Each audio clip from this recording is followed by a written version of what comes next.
聖經對於天堂同地獄嘅具體生活描寫的確比較模糊，反而係各種文化、民間傳說同文學作品，比如但丁嘅神曲、中國嘅18層地獄、道家嘅神仙體系，填充咗好多細節，令到唔同信仰嘅人對死後世界有咗豐富但可能互相矛盾嘅想像。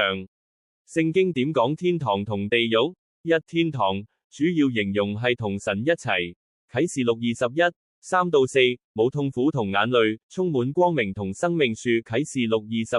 22:1-2，但冇詳細講日常生活，例如使唔使返工，有冇街行，焦點係與神同在嘅關係。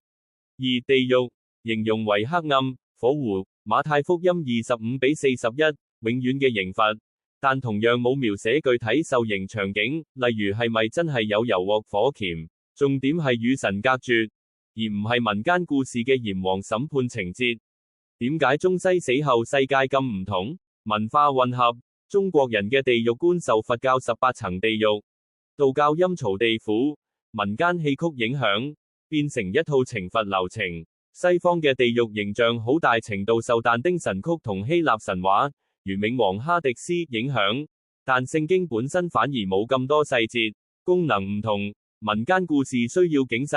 例如做壞事落油鑊，所以描繪得具體恐怖。聖經更強調信仰選擇嘅後果，而非嚇人。點避免穿鑿附會？如果嚴格按聖經，其實唔需要將18羅漢或閻羅王同基督教天堂地獄混為一談。但文化影響好難完全切割，關鍵係分清邊啲係聖經明確記載，如天堂嘅新天新地，邊啲係文學創作、文化附加，如但丁嘅地獄9層。